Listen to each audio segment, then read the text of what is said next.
Hello and welcome to another video from Hit Songwriter Meets AI. You're very welcome. Firstly, can I start by saying I'm completely overwhelmed by the response to my last video. Absolutely amazing. I had no idea that so many people would watch it, so many people would subscribe, so many people would comment on the YouTube. I really appreciate it. Thank you, all of you who've taken the trouble to subscribe and comment and watch the video. Totally blown away. Wasn't ready for it at all. So thank you. I've done my best to answer all of your comments on the YouTube video. And there are a lot of them. So thank you for those.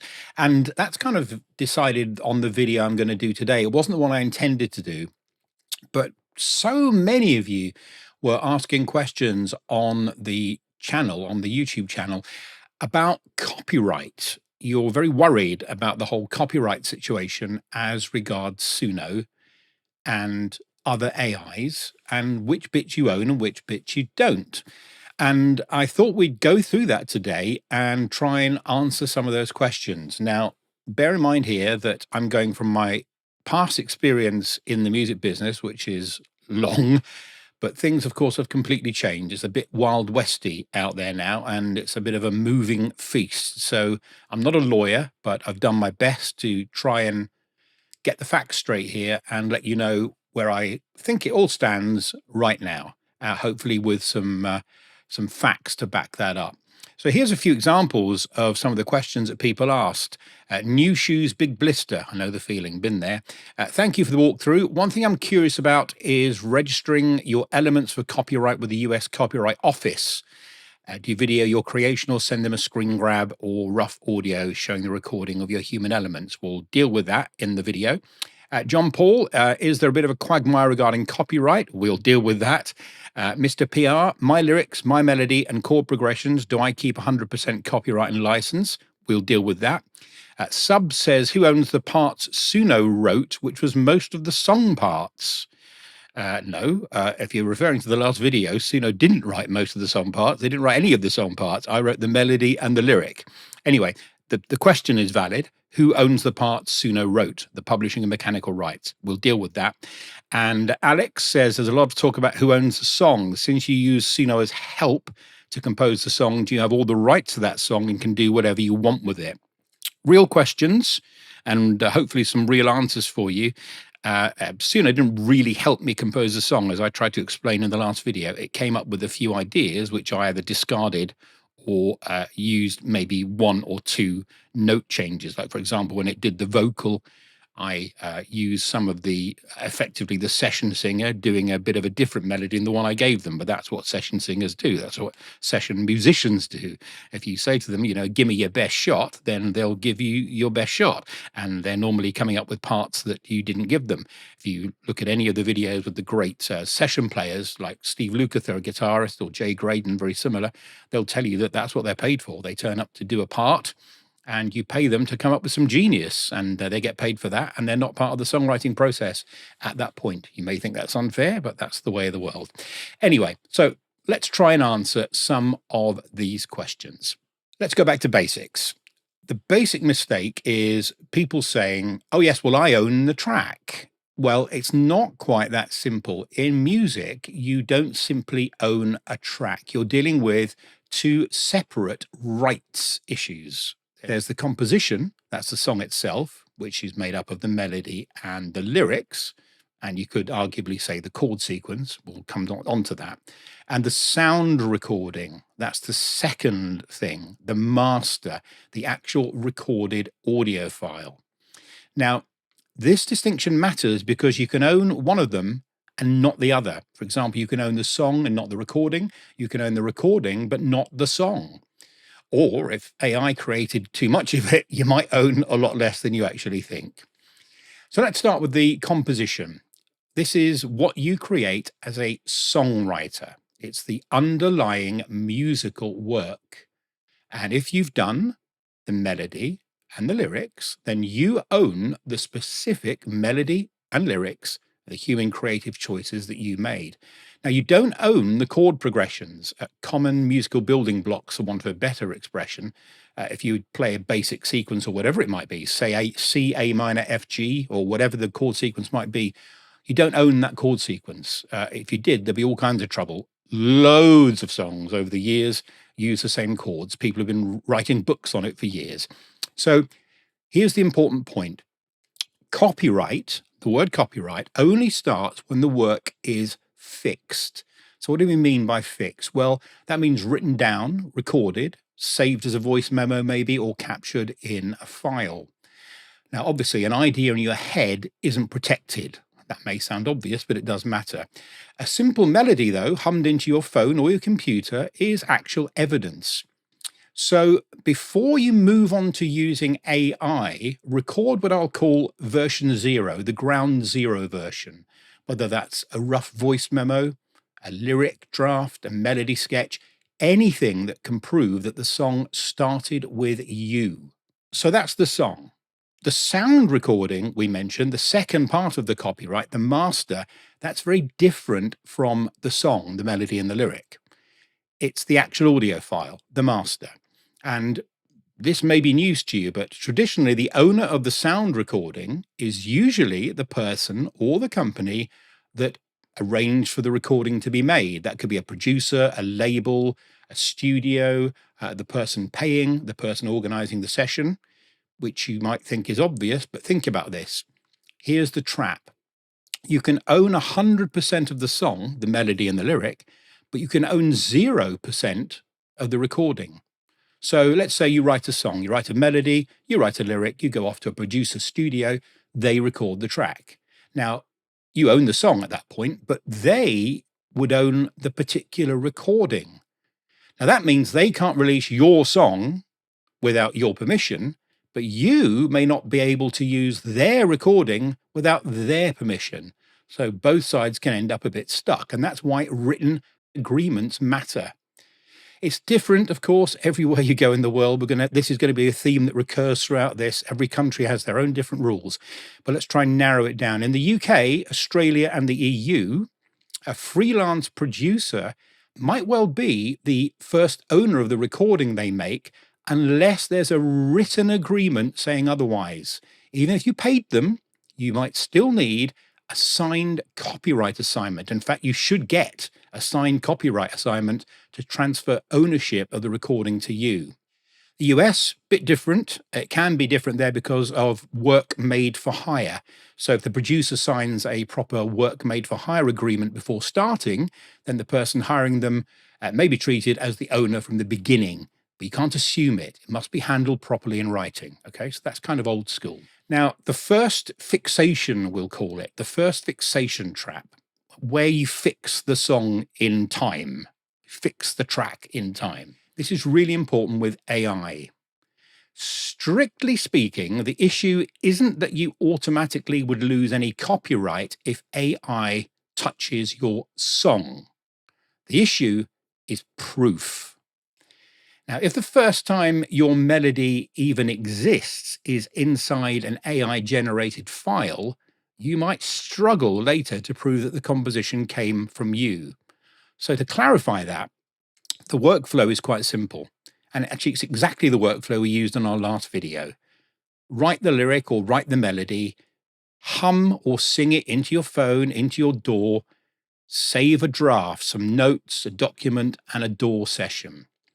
Now, then store that, and this is, to make this really quite secure, somewhere independently time-stamped. Now, what do I mean by that? Well, it's all very well saving it on your own computer, but it's not bulletproof. Local file dates can be changed. You can put your computer back to any date you want, actually. In fact, I remember mine going back to 1970 at one point, and I wish I'd gone with it, but I didn't. Anyway, so what I'm saying here is having it locally on your computer, yeah, okay, it's not bad proof, but if you put it somewhere like Dropbox or Google Drive or an email, then that's not your timestamp. It's the other person's timestamp, Dropbox's or Google's, and you can't fiddle with that. You can't change that. So that's a pretty good evidence that it's on a server somewhere and you can say exactly what that date was. So cloud uploads, emails, message history, version history, registrations. It might sound like I'm being really pedantic here, but that could save your backside a bit later on. Okay, so upload them somewhere is a really good idea. Not expensive, not difficult, they're not big files. So just do that. And, as I say, it could save you. Now, this original voice memo, it doesn't have to be completely polished by any stretch of the imagination. That's not what I'm talking about. It's a bit like our humming melody when we did the last video. It just needs to show some human authorship. So don't let the AI be the first witness, if you like, to your song. Do it somewhere else before it hits the AI and prove that it existed before AI got involved. We shouldn't need to do all this, but we do. So that's just me being belt and braces about the whole thing. Hope that makes some sense. Let's move on. Copyright registration and timestamps. Now, again, different depending on which country you're talking about, but there's a very important distinction between copyright existing and you being in the strongest evidential and enforcement position. What do I mean by that? Sorry for the making this kind of a little long-winded, but it's really not a 2-minute explanation. I do apologize, but it's really important to get this right. In the US, copyright exists automatically once the work is fixed, as we discussed. Hurrah! We'd all rejoice. But no, it exists automatically when you create and fix a work, but if you actually register the copyright in the US, it gives you much stronger legal tools. For example, you can then sue in federal court. You need a registration or a certificate before you can bring a copyright infringement lawsuit in the US. It strengthens your proof of ownership. If it's registered within 5 years of publication, the certificate acts as very strong initial evidence that your copyright claim is valid.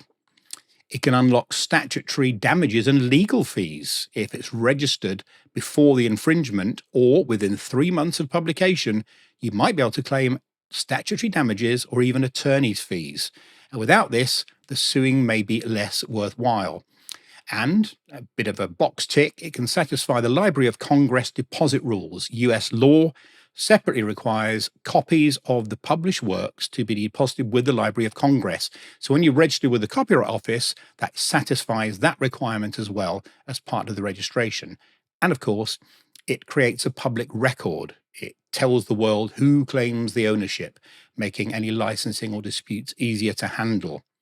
And it actually may qualify you for class action settlement. Some copyright settlements require the work to have been registered in time.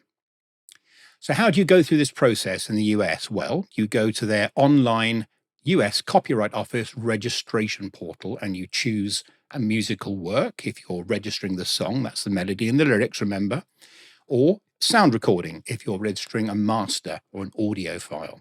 And sometimes both can be relevant, but they're legally separate copyrights.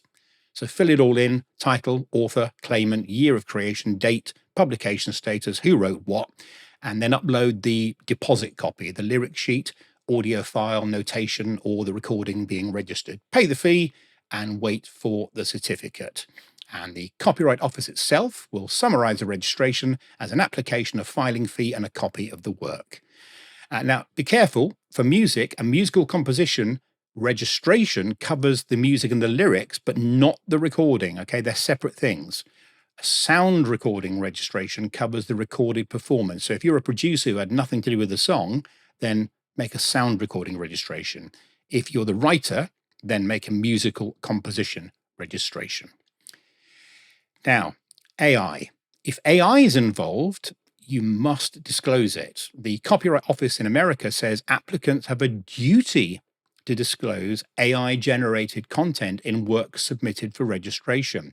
So if you register the musical work, then upload your lyrics and a rough recording showing the melody, disclose if there's any AI-generated material and claim only the human authored parts. Okay, hope that makes sense. So if you write the melody and the lyric, fill your boots, all good, you own the song.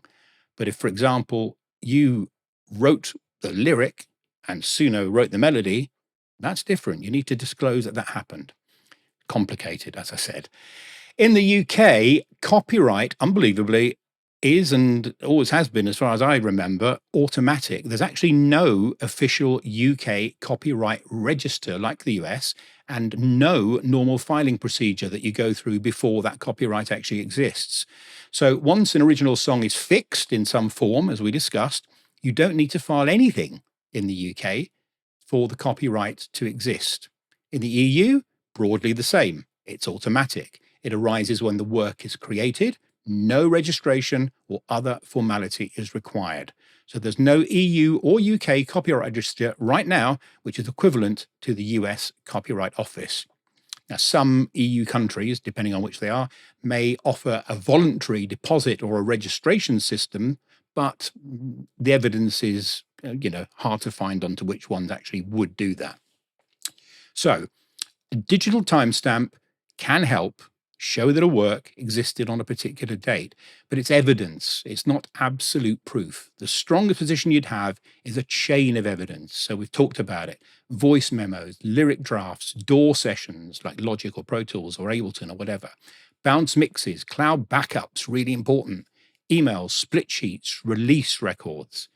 Don't rely, by the way, and this is still, I noticed today when I did this video on the Performing Rights Society in the UK's website, poor man's copyright. We used to think this is what we should do. That was posting a cassette, as it was then, or a CD, or nowadays, I guess, a USB stick to yourself. It's not a proper substitute for clear evidence. You can steam an envelope open and completely change what was inside it. I could put anything inside an envelope after the event. I don't know why it was ever accepted, to be honest. So modern digital records, as we've discussed, are far, far stronger. So to summarize, in the UK, copyright is automatic. In the EU, copyright is automatic. Timestamp files, useful, but not bulletproof. And US registration, it is something you need to do. You do get copyright when you create the thing, but it's very important to register with the US Copyright Office, as we've said, for enforcement, lawsuits, damages, and legal fees. What if it's a hybrid song? So what do I mean by that? Well, let's say you write the lyrics and AI, whichever it might be, creates the melody, or the other way around. Your copyright protection may be limited to the part that you actually created. So if you write the lyrics and AI generates the melody, well, you own the lyrics. Cool. But the melody may not be protected as your copyright work, and that matters. Because if the melody isn't protected, it's going to be difficult or actually impossible to stop someone else from imitating, covering it, or reusing it. And that includes AI reusing your melody, because it's not your melody. The AI wrote it. It's only your lyric. Okay. So if you do the other way around, you write the melody, AI generates the lyric, then you'd own the melody, but the lyrics may not be protected as your copyright work. So here's the safe, professional approach. Use any AI melodies or lyrics as inspiration. Don't rely on them unchanged. Rewrite them, refine them, humanize them. The aim is to make the human authorship unmistakable. If you do that, you're in a much better position going forward. So the goal is simple. You need to be able to prove that the song is the result of human creative authorship, not just AI output. Okay, now, once you've created something and you've done your copyright, however that may be in the US or in the UK or wherever it may be, you can register your song, and this is where people get confused, with a performing rights organization, a PRO.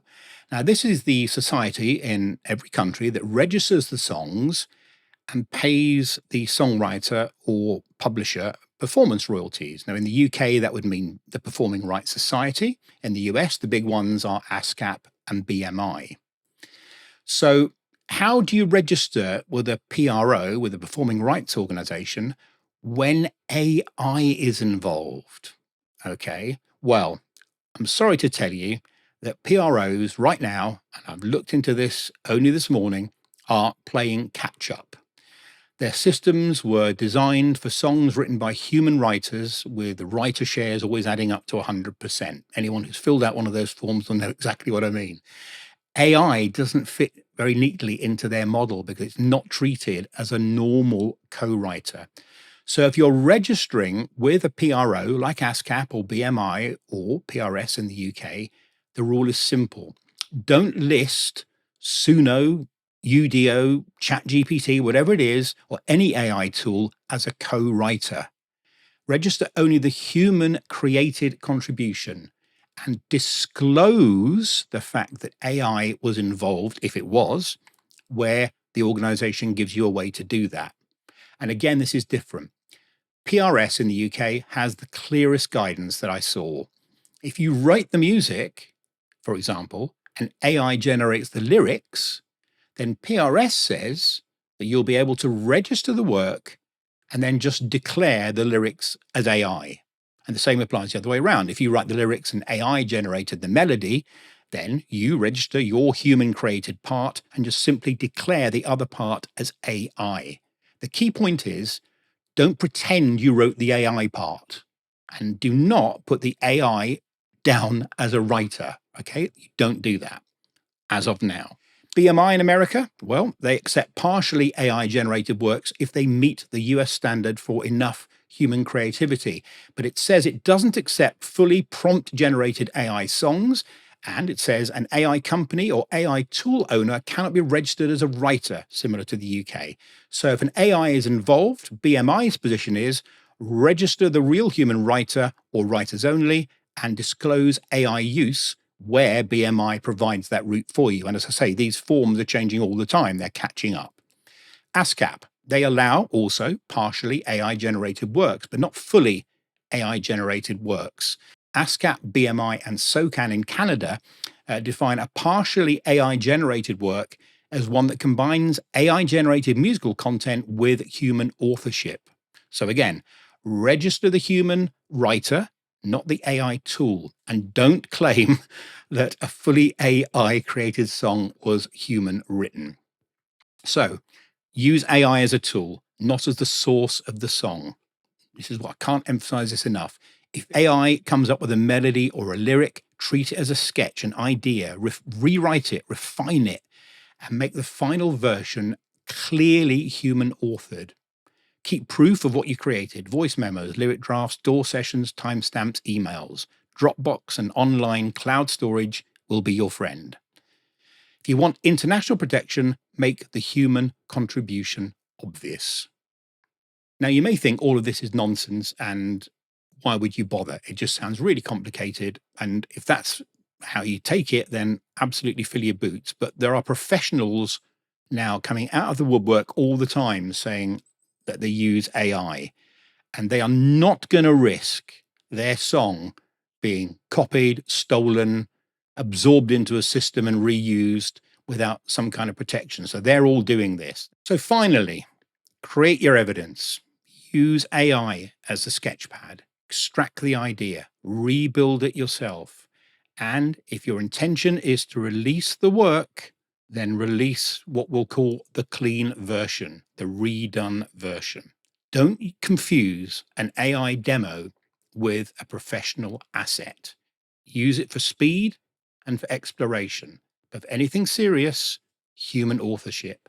Keep proof. And by the way, don't upload what you don't control. What do I mean by that? Well, if you've written a song with a co-writer, don't just stick it on Suno without permission from them, because they might get a little bit grumpy with you if you do that. And re-record the parts, re-record the final version. If you intend to release it in its version on Suno, then a whole new can of worms opens up. Not just Suno, of course. And again, every generative AI have their own rules. But we're going to talk about Suno in part 2. This is very long already, and again, I apologize. So coming up in part 2, So far, we've looked at the copyright basics, the song, the recording, the human authorship, PRO registration, and why the evidence really matters.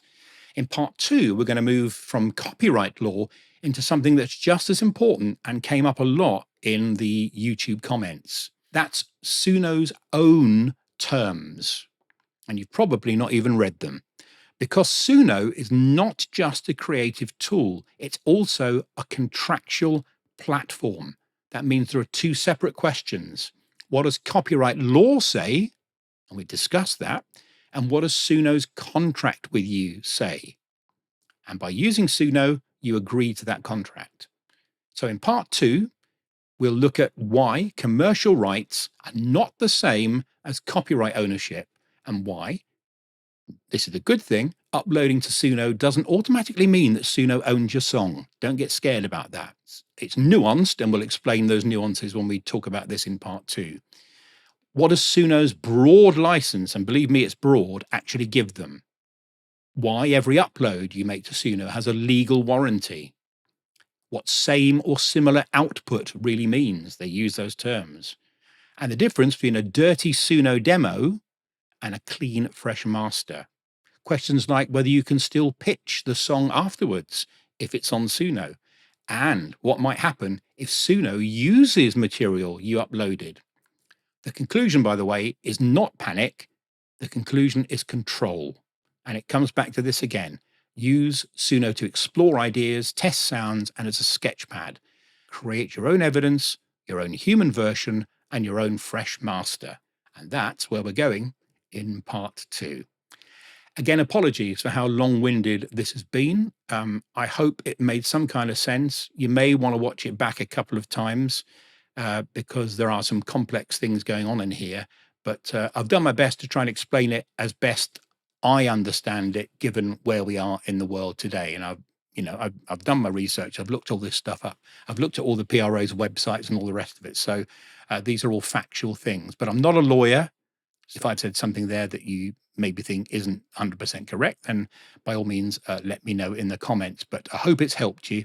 There is a way forward with this. It's very shifting, moving sand at the moment, but there is a navigable path through it so we can get to the other side. And finally, don't stop creating. Don't get scared by all of this. Just make sure you've got your back covered. Thank you. That's it for now. Part two will follow at some point, not the next video. I'm hoping to go back to a more of a working video for the next one. But thanks for your time on this. Please keep subscribing and keep watching, and take care of yourselves. See you soon.